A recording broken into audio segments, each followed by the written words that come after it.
मंडळी, मोहक सुगंधासाठी मोगरा हा कोणाला आवडत नसतो। प्रत्येकाला हवा हवासा वाटणारा आणि उन्हाळ्यात भरपूर अशा प्रमाणात फुलं देणारा हा मोगरा याचं एक तरी झाड हे आपल्या घरात असतं। सध्या नर्सरीमध्ये यामध्ये देखील वेगवेगळे व्हरायटीज किंवा प्रकार यायला लागलेले आहेत। मंडळी, मोगऱ्याचं रोप नर्सरीतून आणलं जातं त्यावेळेस मात्र त्याला भरपूर सुगंध असतो, फुलं येतात, पण ज्यावेळेस आपण तेच झाड घरी आणतो मात्र त्यावेळेस त्याला फुलं येणं बंद होतं। त्याचं नेमकं काय कारण असतं हे आपल्याला ठाऊकच नसतं, पण या झाडाची योग्य प्रकारे जर काळजी घेतली तर पुन्हा भरपूर फुलं येण्यास मात्र याला मदत होत असते।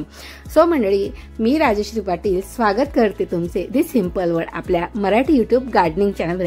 मंडळी, या मोगऱ्यावर आपण 3 आठवड्यापूर्वी एक काम केलेलं होतं आणि त्यावेळेस या मोगऱ्याला एकही फूल किंवा कळी नव्हती, फक्त पानांनी आणि फांद्यांनी भरपूर असा दाटसर झालेला होता। सो त्यावेळेस त्याच्यावर मी जे काही खत दिलेले होते सो फक्त 15 दिवसाच्या किंवा 3 आठवड्यानंतरचा हा जो रिझल्ट आहे हा तुम्हाला आता तुमच्या समोर दिसत आहे आणि मी त्या व्हिडिओमध्ये म्हटलेली होती की यानंतरचा रिझल्ट देखील मी तुमच्याशी नक्की शेअर करेन। सो हा तोच मोगरा आहे की आपण त्या मोगऱ्याला त्यावेळेस कटिंग केलेली आणि ज्या ठिकाणी कटिंग केलेली होती त्याच्या प्रत्येक फांदीला जवळपास 3 ते 4 अशा कळ्या प्रत्येक फांदीला या ठिकाणी आलेल्या होत्या। सो मंडळी, मोगरा हे खास उन्हाळ्यात पाणोपाणी बहरून फुलणारं असं सुगंधी फूल आहे। मात्र काही कारणांमुळे मोगरा हा बहरायला अचानक थांबत असतो। बहराच्या मोसमात जर असं घडलं तर मात्र आपण गोंधळून जात असतो। उन्हाळ्यात या प्लॅन्टची विशेष काळजी घेण्याची आवश्यकता असते। महत्त्वाचं म्हणजे उन्हाळ्यात झाडांना योग्य प्रमाणात पाणी न मिळाल्याने रोपं देखील सुकत असतात आणि त्याने देखील फुलं येणं बंद होत असतं। पण अशा वेळेस आपण नेमकं काय करावं हे आज आपण आजच्या व्हिडिओमधून जाणून घेणार आहोत। सो मंडळी, वेळ न घालवता आजच्या व्हिडिओला सुरुवात करूया। सो हाय, हॅलो, नमस्कार, welcome back to my channel. I hope मंडळी तुम्ही मस्त आणि मजेत असणार आणि तुमच्या झाडांची देखील काळजी घेत असणार। सो मंडळी, उपाय जाणून घेण्याआधी सर्वात प्रथम झाड कुठलंही असो त्याला मात्र सूर्यप्रकाश आणि पाणी ह्या 2 गोष्टी फार महत्त्वाच्या असतात। मंडळी, या ठिकाणी ज्या काही कोरड्या अशा ब्रांचेस आहेत त्या मी कट करून घेत आहे, पण कट करताना आपण जेही उपकरण वापरत असतो, कैची असो किंवा एखादं प्रूनिंग कटर वगैरे जेही वापरणार असो त्याला फर्स्ट ऑफ ऑल तुम्ही सॅनिटाईज करून घ्या किंवा हँड वॉशने त्याला धुवून घ्या।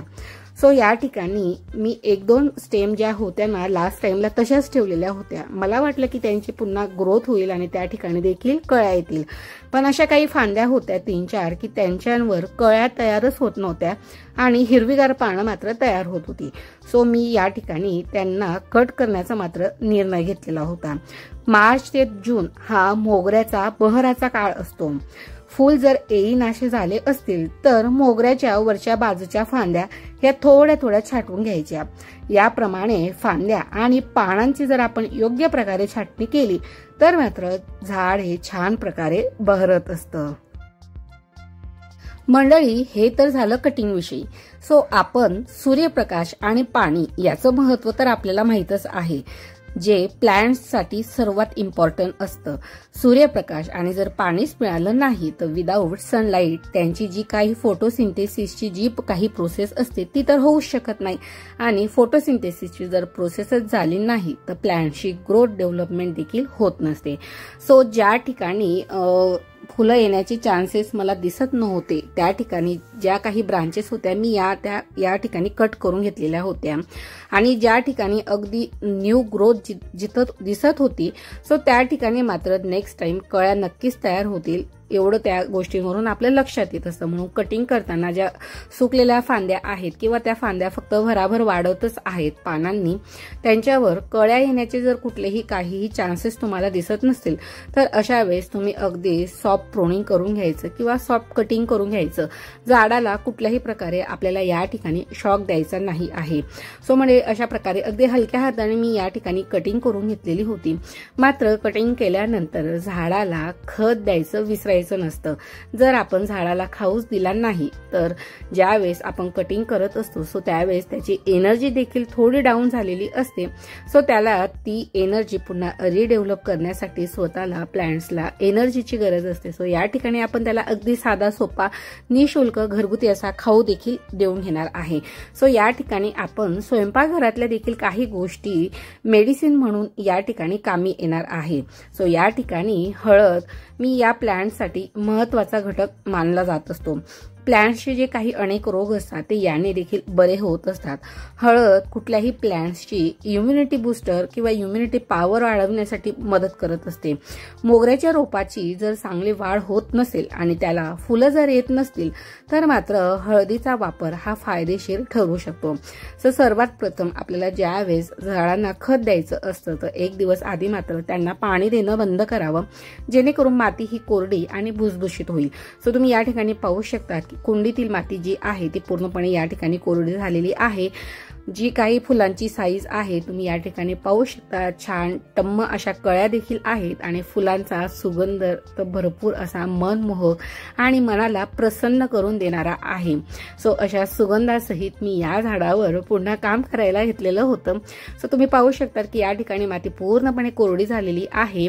आणि जर तुमच्याकडे असे अवजार नसतील तर साध्या, आता उन्हाळा असल्यामुळे भरपूर कुल्फी आणि आईस्क्रीम खात असतो. सो त्यांच्या स्टिक टाकून न देता प्रत्येक कुंडीमध्ये ही स्टिक अशी आपल्याला त्या ठिकाणी प्रेस करून ठेवायची आहे, जेणेकरून त्या काडीचा वापर आपण अशा प्रकारे माती उकरण्यासाठी मात्र नक्कीच करतो. मी तर प्रत्येक कुंडीमध्ये अशा 2 ते 3 स्टिक ऍड करून ठेवलेल्या आहेत.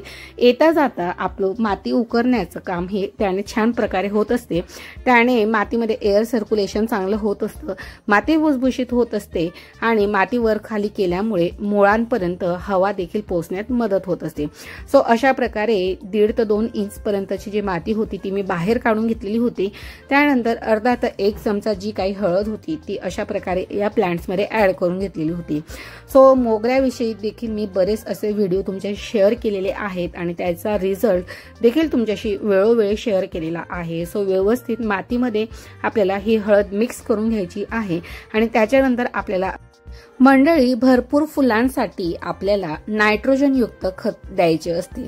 अर्थात घरच्या घरी जर आपल्याला हे खत द्यायचं असेल तर आपण केळ्याच्या सुकलेल्या सालींची पावडर पाण्यात मिक्स करून देखील झाडांना द्यावी, त्याने देखील छान प्रकारे फरक पडत असतो. पण मात्र मी आज हे पोटॅश युक्त खत न देता कॅल्शियम युक्त खत देणार आहे.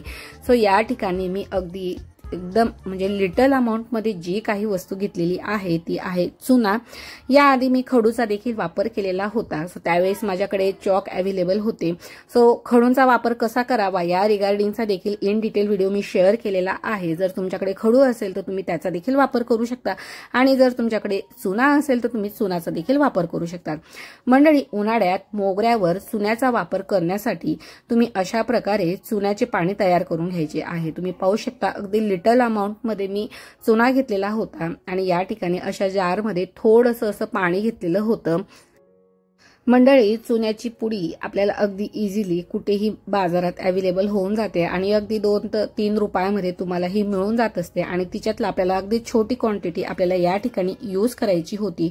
सो अशा प्रकारे मी थोडासा चुना पाण्यामध्ये व्यवस्थित प्रकारे मिक्स करून घेतलेला होता.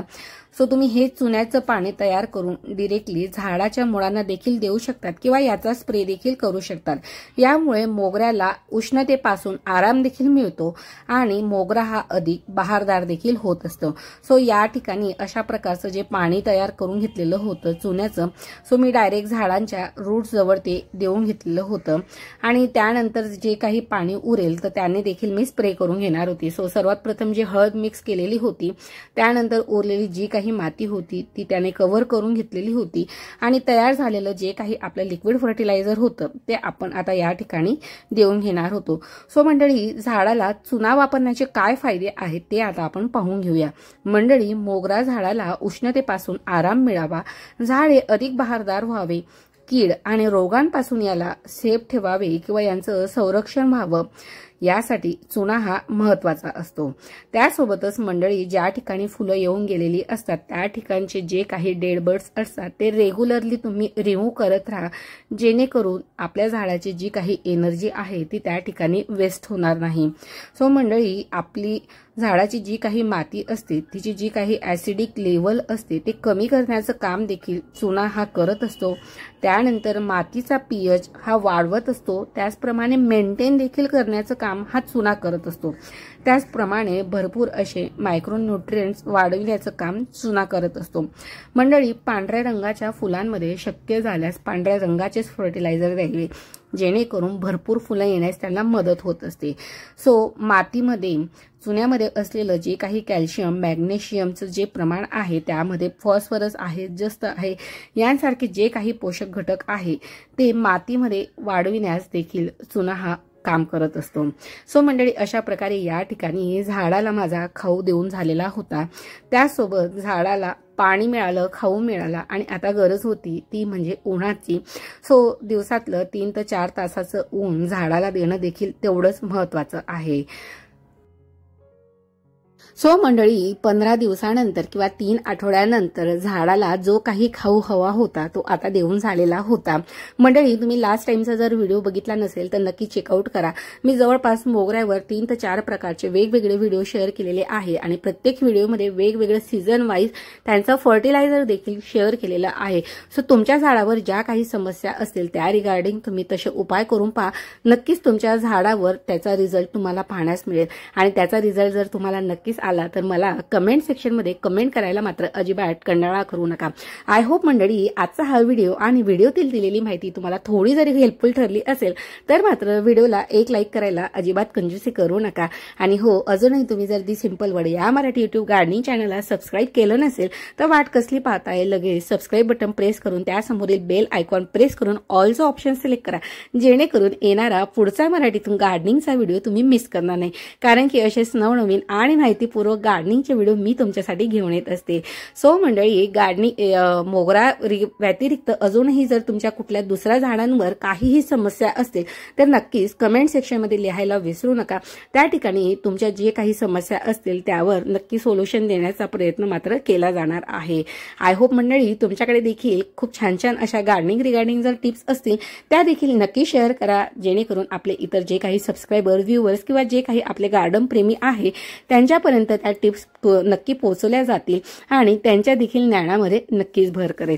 सो मंडळी, चला तर मग भेटूया पुन्हा एका नवीन माहितीपूर्वक व्हिडिओमध्ये। तोपर्यंत मात्र take care and bye, happy gardening, thank you.